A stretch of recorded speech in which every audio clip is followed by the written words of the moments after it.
Shikues të nderuar, ju përshëndes dhe mirë se vini në edicionin informativ të orës 13:30 në News 24, ndër të tjera në lajme do të ndiqni. Fëmijët që u gjetën vetëm në shtëpinë e tyre në Durrës ishin pa ngrënë, me zgjebe dhe 2 muaj pa shkollë. Nëna 33 vjeçare thotë se detyrohet të punojë dhe nuk i braktis ata. Bllokoi heqjen e imunitetit të Ballukut. Me këtë argument, Partia Demokratike kallëzon penalisht kreun e kuvendit Niko Peleshi për shpërdorim detyre. Thellohet skandali, tuneli Llogaras pikon ujë, miliona euro dëm dhe zero kontroll nga tatimet. Qytetarët në protesta pas përmbytjeve kërkojnë përgjegjësi dhe dëmshpërblimet e premtuara. Kreu i Gjykatës së Lartë Sokol Sadushi, drejtësia matet me cilësinë e vendimeve. Bashkimi Evropian kërkon të ulet stoku i dosjeve. Ndryshohen drejtuesit e policisë Korç, Lezhë dhe Durrës, refuzohet dorëheqja e drejtorit në Elbasan. Mbi 500 të vrarë në protesta, Irani kërkon negociata. Trump, jemi duke shqyrtuar opsione të forta.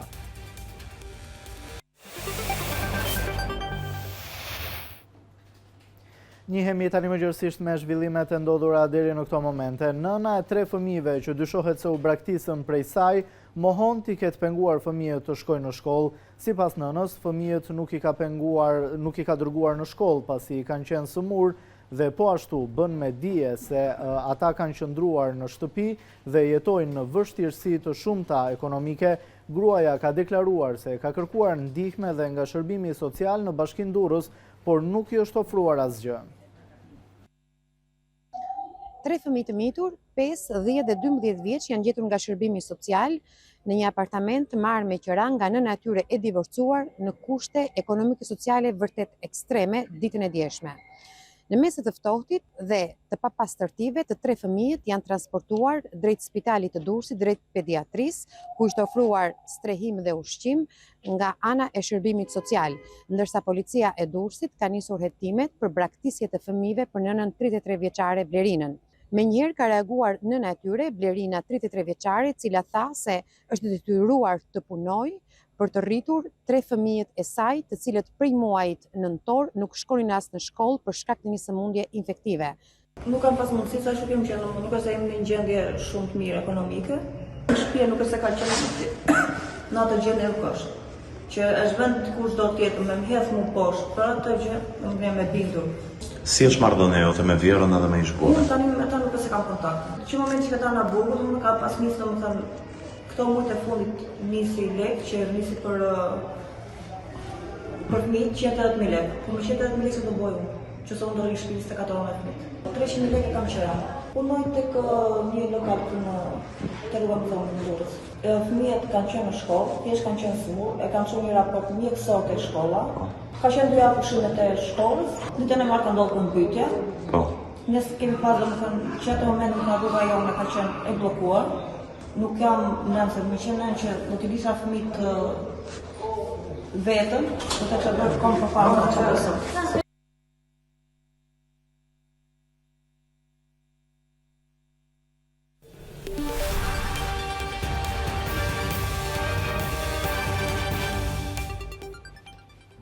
Grupi parlamentar i Partisë Demokratike ka depozituar një kallëzim penal ndaj kryetarit të kuvendit Niko Peleshi për shpërdorim detyre. Sipas Partisë Demokratike, Peleshi ka bllokuar qëllimisht mbledhjen e Këshillit për mandatet dhe imunitetin, duke penguar shqyrtimin e kërkesës së SPAK për heqjen e imunitetit të Belinda Ballukut. Demokratët konsiderojnë veprimin arbitrar dhe në kundërshtim me ligjin. Grupi parlamentar i Partisë Demokratike ka depozituar një kallëzim penal ndaj kryetarit të kuvendit Niko Peleshi për veprën penale të shpërdorimit të detyrës. Sipas Partisë Demokratike, kallëzimi lidhet me bllokimin e qëllimshëm të mbledhjes së Këshillit për rregulloren, mandatet dhe imunitetin, i cili duhet të shqyrtonte kërkesën e prokurorisë së posaçme për arrestimin ose heqjen e lirisë së deputetes dhe zëvendës kryeministres Belinda Balluku. Demokratët bëjnë me dije se më 16 dhjetor 2025 SPAK i ka dërguar kuvendit kërkesën zyrtare për dhënien e autorizimit për heqjen e imunitetit të Ballukut. Këshilli është mbledhur më 19 dhjetor, Përmbledhja është ndërprer nga kryetari i Kuvendit Niko Peleshi pas një vendimarrje dhe pa u caktuar data e radhës, me arsyetimin se antarëve u duhej më shumë kohë për t'u njohur me dokumentacionin shoqërues. Sipas Partisë Demokratike, ky veprim është i pajustifikuar, pasi precedentët e mëparshëm tregojnë se koha ka qenë e mjaftueshme për shqyrtimin e akteve. Deputetët demokrat, 5 prej të cilëve janë antarë të Këshillit, kanë kërkuar në mënyrë të përsëritur thirrjen e mbledhjes në datat 22, 23, 29 dhe 30 dhjetor 2025, si edhe më 6 janar 2026, duke ju referuar rregullores së Kuvendit.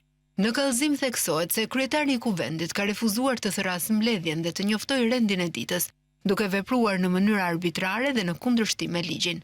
Partia Demokratike shton se kjo sjellje ka penguar edhe mbarvajtjen e hetimeve të SPAK, i cili ka ngritur shqetësimin për rrezikun e prishjes së provave dhe intimidimit të dëshmitarëve. Grupi parlamentar i Partisë Demokratike deklaron se përmes këtyre veprimeve dhe mosveprimeve, kryetari i Kuvendit ka konsumuar të gjitha elementët e veprës penale të shpërdorimit të detyrës, duke cënuar interesat e shtetit dhe të deputetëve.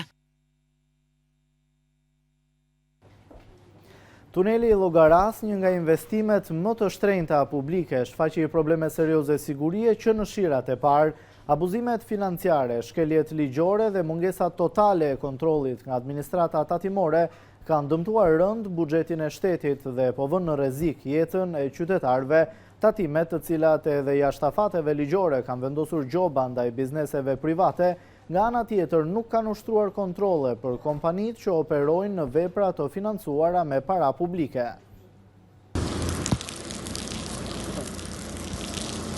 Tuneli Llogaras ka nisur të rrjedh ujë që në shirat e parë, duke përbërë një rrezik real për jetën e udhëtarëve që kalojnë në atë tunel.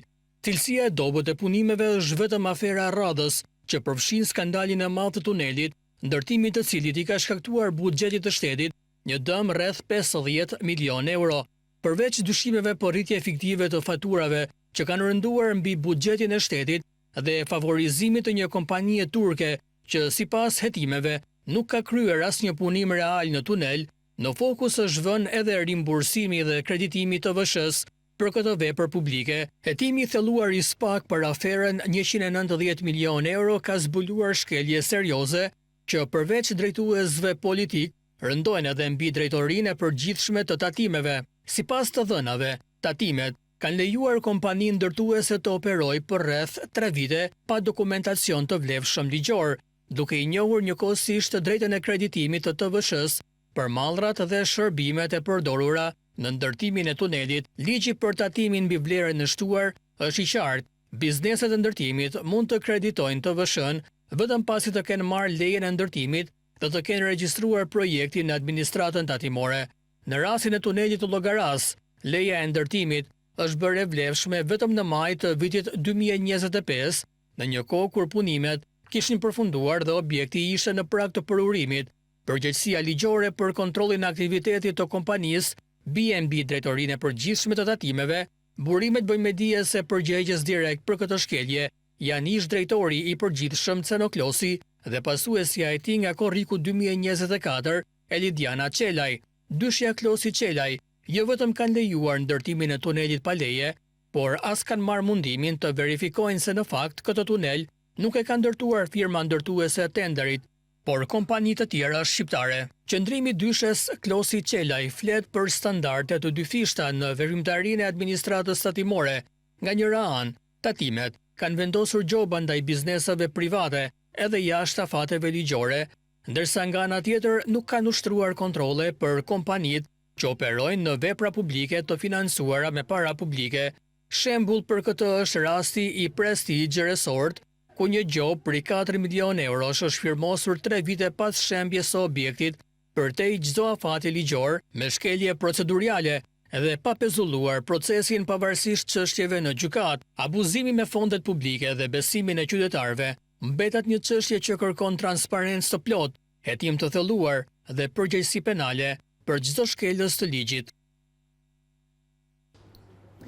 2.5 miliard dolar llogaritet dëmi i përmbytjeve në 3 dekada, megjithatë askush nga përfaqësuesit e institucioneve që duhet të përgjigjen për mirëmbajtjen e sistemit nuk ka dhënë llogari para drejtësisë Shifra e dëmit është bërë publik në raportin e auditimit për përmbytjet në qytetin e Vlorës në vitin 2024. Vetëm në vitet e demokracisë në 3 dekada humbjet ekonomike të shkaktuara nga përmbytjet për llogaritën në rreth 2.5 miliard dollar. Pra kushtojnë më lirë masa paraprake investuese për parandalimin e përmbytjeve, sesa pritje e ndodhjes së tyre dhe mëtej marrja e masave riparuese dhe eliminimi i pasojave. Por askush nga përfaqësuesit e institucioneve që janë angazhuar në mirëmbajtjen e sistemit hidrik në Shqipëri nuk kanë dhënë llogari përpara drejtësisë. Ky dëm është një nga gjetjet kryesore të publikuara nga Kontrolli i Lartë i Shtetit në raportin e auditimit për përmbytjet në qytetin e Vlorës në vitin 2024, raport i publikuar në vitin 2025. Në raport, përpos evidentimit të mospastrimit të kanaleve kulluese prej dekadash nga institucionet përgjegjëse, janë ngritur pikpyetje edhe në lidhje me mosmenaxhimin efektiv të riskut nga përmbytjet në nivel kombëtar, i cili duhet të përshtatej me kushtet klimaterike, e kjo sipas KLSH-s kundërshton direkt ligjin për mbrojtjen civile. E ndërsa ekspozohet se 3285 objekte janë ndërtuar pa leje në infrastrukturën ujitse, kulluese dhe të mbrojtjes. Ky është vetëm njëri ngërç, pasi të tjerat lidhen me mosbashkëpunimin e dur midis institucioneve për menaxhimin e situatave të përmbytjes, deri tek mungesa e mirëmbajtjes të sistemit kullues. Nga viti 1990 numërohen 8 përmbytje të rënda në Shqipëri. Në të gjithë këto emergjenca, drejtësia ka shënuar vetëm 2 hetime. E para emergjenca e 2010-s në Shkodër, mbasi u hapën 3 porta shkarkimit të vajut të Dejës, të Komanit dhe të Fierzës, dhe kjo solli përmbytjet masive të gjithë Shkodrës, madje edhe në qytet. E dyta ende në proces është e prokurorisë së Durrësit, nisur pak ditë më parë, jo vetëm për shkatrim prone me përmbytje, por gjithashtu edhe ndaj personave që dyshohet se shpërdoruan detyrën gjatë menaxhimit të situatës. Shkëputemi tani për publicitet, rikthehemi pas pak me të tjera zhvillime.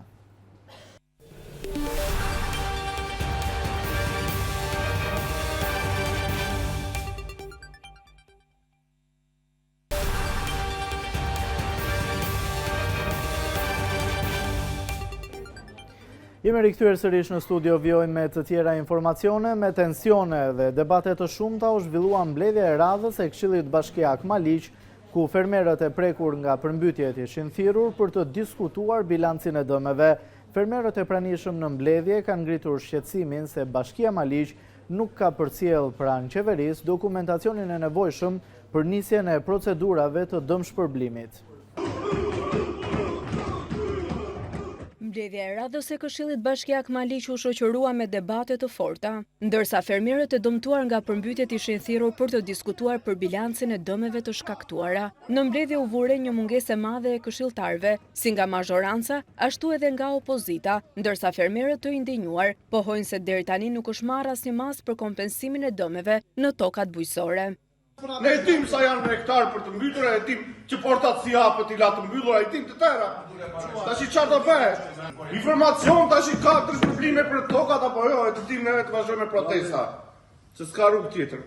Ke një muaj e gjysmë që ke matur tokat time. Pastaj kur të vi votimi qasin i prapë për shpira ata. Futin i prapë, jepni dolli, jepni për të ngrenë, bajni aty. Xhiri aty fëmijë çarkati takoj geska. Kur ju vim këtu geskës është i zënë, është prishur ajo. Agjinaturë e lumit. Fermerët e pranishëm në mbledhje kanë ngritur shqetësimin se Bashkia Maliq nuk ka përcjell pranë qeverisë dokumentacionin e nevojshëm për nisjen e procedurave të dëmshpërblimit. U mbytëm. Mora 50 milion kredi unë byrazer. Tash nga do vetëm, nga do përpiqem. I mbolla prap u mbytën. Tash çat presën janë 6 muaj tjera që të vi përgjigje juve. Nuk keni bërë kërkesa si duhet ose vinte një përgjigje. Po ose jo. Deklarovi që ka vendosur një fond për 50 milion eurosh në dëm të përmbytjeve të nëntorit dhe këto të tanishmet. Shpresojmë që në këtë deklaratë të kryeministrit të jemi dhe ne, të jenë dhe fermerët e fushës të Maliqit. Deklarata ju bani në fushatë vetëm vjenjë. Po tani unë po them atë që kam unë Juli tani. Zona e Maliqit rënditet ndër më të prekurat nga përmbytjet në qarkun e Korçës, ku sipas të dhënave të fundit, rreth 3600 hektar tokë bujqësore e mbjell ndodhen ende në ujë, duke shkaktuar dëme të konsiderueshme ekonomike për fermerët e zonës. Me pretendimin se argjinatura e lumit është dëmtuar nga hedhja e nerteve nga firma Salillari gjatë punimeve për ndërtimin e urës së re, banorët e fshatrave Çiflik, Arrës, Banaj dhe Sheq protestuan përpara bashkisë Dimal. Tokat bujqësore të këtyre fshatrave janë përmbytur 3 herë brenda pak muajve, ndërsa banorët tonë se hedhja e inerteve ka qenë e qëllimshme dhe bashkia nuk merr masa.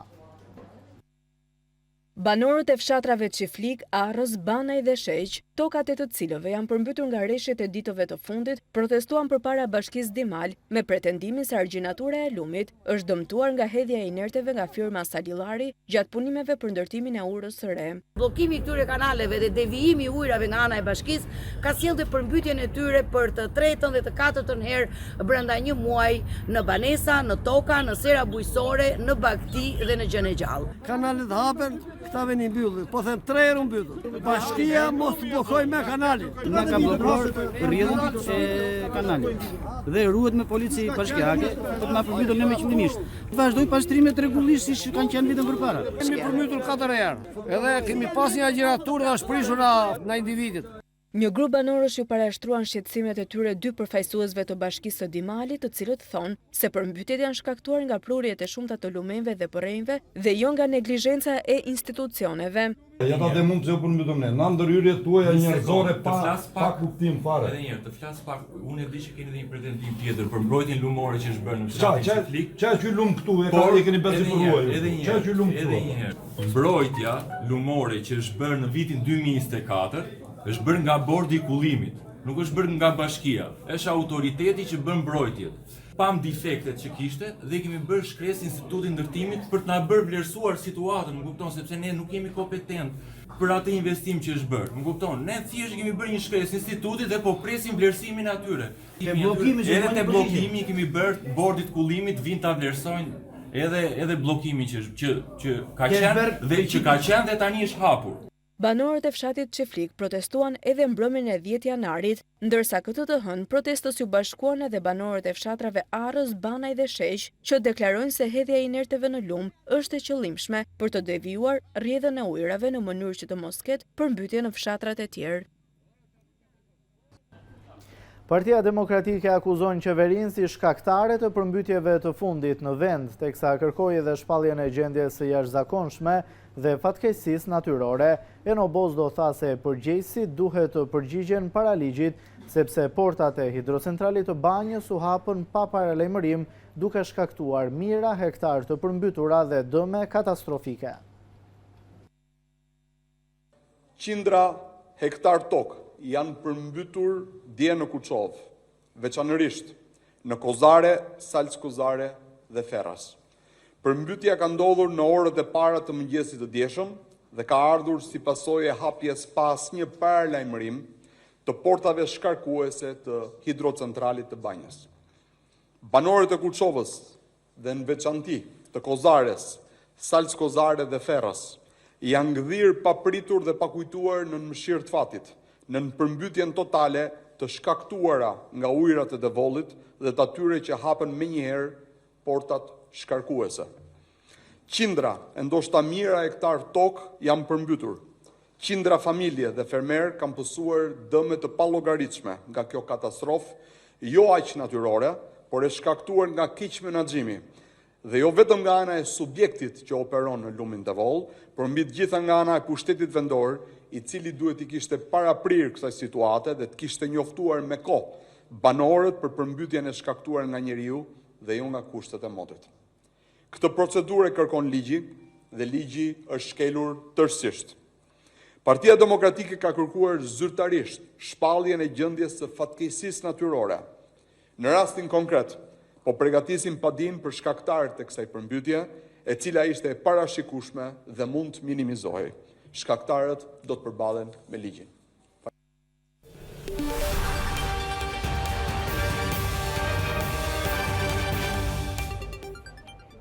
Në Tiranë, gjatë konferencës kombëtare për cilësinë e drejtësisë, kreu i Gjykatës së Lartë Sokol Sadushi theksoi se drejtësia nuk matet me shpejtësinë, por me vendime të arsyetuara dhe të kuptueshme, ndërsa ambasadori i Bashkimit Evropian Silvio Gonzato kërkoi rritjen e numrit të gjyqtarëve dhe stafit ligjor për të përballuar stokun e dosjeve. Gjatë konferencës kombëtare e cilësia drejtësisë në Shqipëri mbajtur në Tiranë, Kreu i Gjykatës së Lartë Sokol Sadushi e vuri theksin të shqyrtimi i dosjeve në mënyrë të përgjegjshme si themelore për rritjen e cilësisë në drejtësi. Cilësia e drejtësisë nuk matet vetëm me shpejtësinë e gjykimit apo uljen e ngarkesës së çështjeve, por mbi të gjitha me forcën e arsyetimit, qartësinë dhe me parashikueshmërinë e vendimarrjes. Kjo përgjegjësi shkon përtej zgjidhjes së mosmarrëveshjeve individuale dhe kërkon parime të qëndrueshme, zbatim të njëtrajtshëm dhe komunikim të kuptueshëm në të gjitha nivelet e gjyqësorit. Sadushi theksoi se shpejtësia, kur nuk shoqërohet me arsyetim dhe koherencë, kthehet në rrezik për sigurinë juridike, ndërsa vendimet e pakuptueshme krijojnë konflikt dhe pasiguri për qytetarët.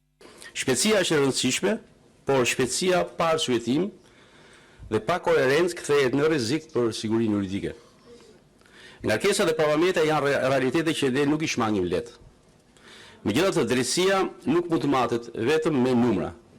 Treguesit statistikor janë të dobishëm, por prova kryesore mbetet vendimi i arsyetuar, i kuptueshëm dhe i zbatueshëm. Gjatë konferencës, ambasadori i Bashkimit Evropian në Shqipëri Silvio Gonzato e vuri theksin te problematika e stokut të dosjeve dhe mungesa e burimeve njerëzore në sistemin e drejtësisë, duke kërkuar rritjen e numrit të gjyqtarëve, prokurorëve dhe asistentëve ligjor. I kuptoi sfida që kanë gjyqtarët, e di që nuk është e lehtë që të punosh në ndrysnie e presion, në një stok të madh dosjesh, këto sfida kërkojnë zgjidhje. Na duhen më shumë gjyqtarë prokuror të mbështetur nga një numër këshilltarësh dhe asistentësh ligjor. Si hap fillestar të gjitha vendet e lira duhet të plotësohen. Kjo do të thotë se këshillat duhet të vijojnë shumë shpejt me vlerësime dhe emërimet e nevojshme. Nuk ka kohë për të humbur. Numrat duhet të rriten për të mbështetur më shumë gjyqtarët në punën e tyre të përditshme.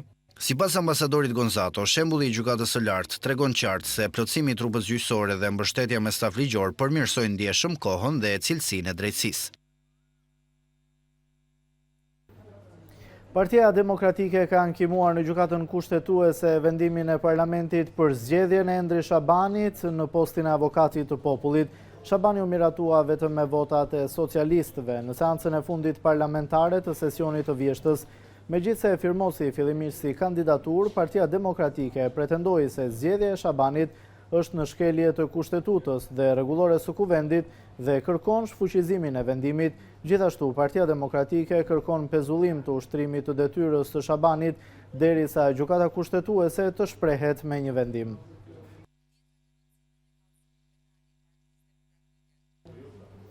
Shkojmë tani në selinë e Partisë Demokratike, zëdhënësja për antikorrupsionin Genta Vangeli ka një deklaratë për mediat. As për Edi Ramën, as për Belinda Ballukun. Koha tregoi se opozita kishte të drejtë, shqiptarët po vidhen. Shqipëria trajtohet si pronë personale e Edi Ramës. Tenderat janë të stisur. Fondet publike shkojnë në duart e pushtetit dhe klientëve të tij. Dhe kushta se tuneli Llogaras u ka kushtuar shqiptarëve vetëm 200 milion euro për ndërtim dhe 2 milion euro për supervizim. Fatura vijon ende. Në 23 maj 2025, ARSH lidh kontratë 4 vjeçare me Gjoka Construction dhe 4AM SHPK. Objekti, mirëmbajtje dhe operimi i tunelit Llogaras. Vlera e kontratës 2.7 milion euro pa llogaritur këtu supervizimin. Dhe çfarë shohim sot? Një tunel që u ka kushtuar shqiptarëve 204 milion euro, një tunel për cilin qytetarët do të paguajnë nga 100 deri në 5.000 lekë për çdo kalim dhe sigurisht një tunel që rrjedh ujë. Ky është realiteti i veprave të Edi Ramës. Ndërsa mbikëqyrja e punimeve ju besua Net Group SHPK, kompani e lidhur me ish drejtorin e ARSH Evis Berberi dhe Hill International.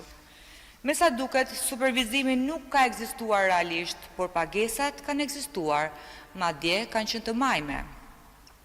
Sipas dëshmive publike të ish zëvendës kryeministrit Arben Ahmetaj, Hill International ka mbuluar shpenzimet për akomodime në hotelet e Edi Ramës, Belinda Ballukut dhe Delina Ibrahimajt.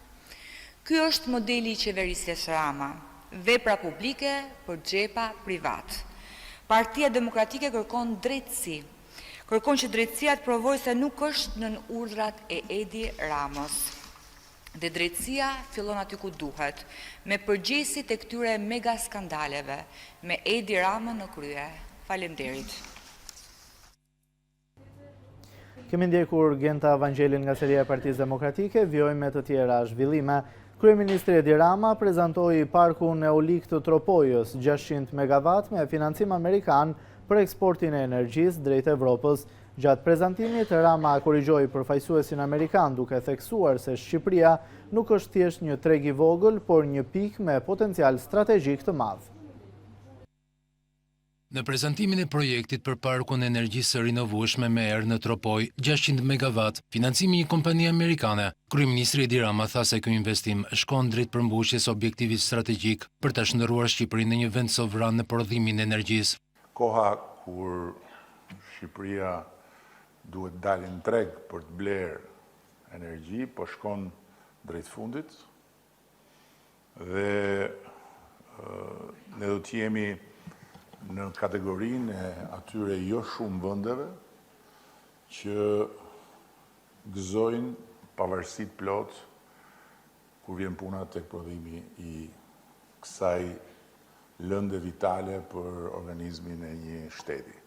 Deklaratën e përfaqësuesit të kompanisë amerikane, e cili e konsideroi vendin tonë si një treg të vogël, kryeministri Rama e korrigjoi duke thënë se Shqipëria është një treg strategjik, pasi energjia që do të prodhohet do të eksportohet në Evropë, që sipas tij do të jetë tregu kryesor. Një korrigjim të vogël do t'i bëja shefit madh, kur tha që Shqipëria është treg i vogël. Shqipëria është treg i vogël, por Shqipëria është një pikë me një kapacitet më strategjik, sepse dihet ju do të prodhoni këtu nga era dhe do eksportoni. Kështu që tregu juaj është Europa. Apo jo. Se po mos është Shqipëria kaq e rëndësishme potencialisht, kinezët që janë civilizimi më i vjetër edhe tregtarët më të pa diskutueshëm nuk do i kishin vënë syrin dhe s'do e konsiderojnë Shqipërinë si pikën e mjaltit në gjithë Europën. Apo jo. Kështu që duke u bazuar tek mençuria miraveçare e Kinës, edhe duke u bazuar tek eksperienca dhe uria përfitime e Amerikës, ne jemi fiks vendi i dur, në kohën e dur për ju edhe për të gjithë të tjerët që duhet të vinë këtu në këtë treg të vogël për të kapur tregun e madh që është jashtë kufive të këtij vendi të vogël. Në sallë gjatë prezantimit të projektit ishin të pranishëm përfaqësues të kompanisë amerikane dhe ngarkuara me punë e Shteteve të Bashkuara të Amerikës në Tiranë, Nancy Van Horn.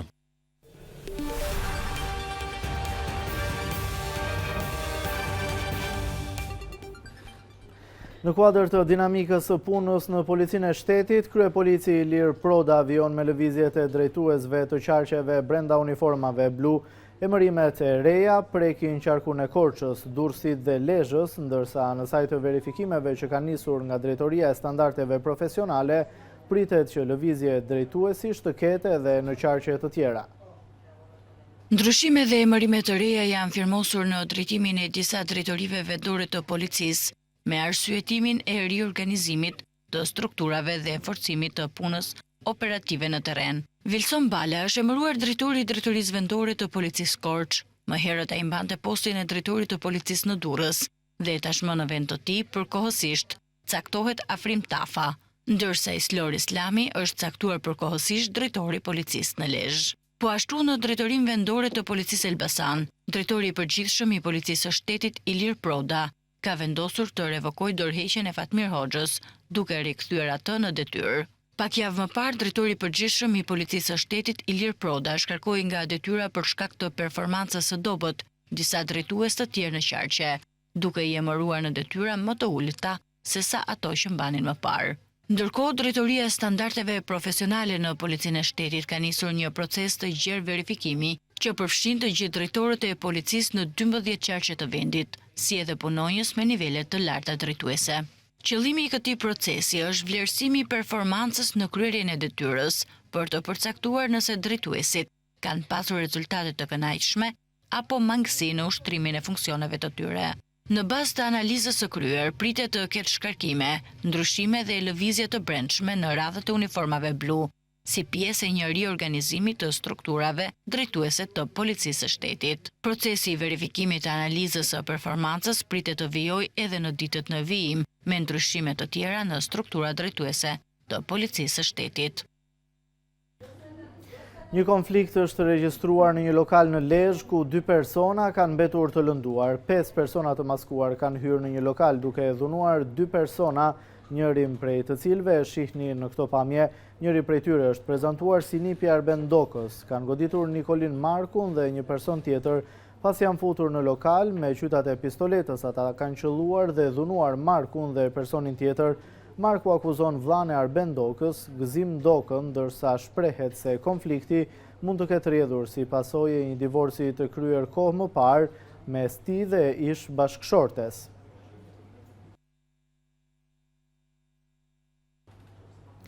Dy shqiptar janë plagosur me armë zjarri në orët e para të mëngjesit në Athinë. Një person ka hyrë brenda lokalit në pronësi të 39 vjeçarit shqiptar Negri Sinovarfaj, i cili u plagos bashkë me babain e tij 70 vjeçar.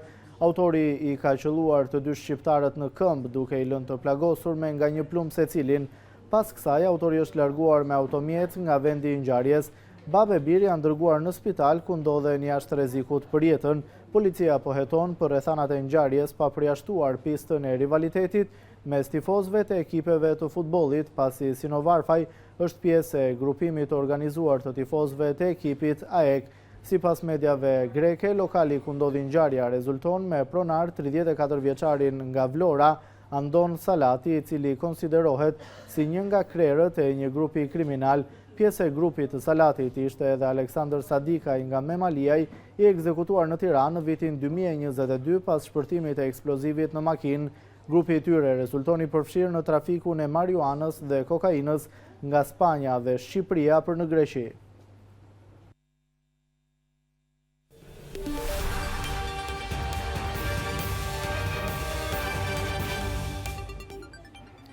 Presidenti i Shteteve të Bashkuara Donald Trump bëri të ditur se Irani e ka kontaktuar për të kërkuar negociata pas kërcënimeve të tij për veprime ushtarake nga SBA-ja.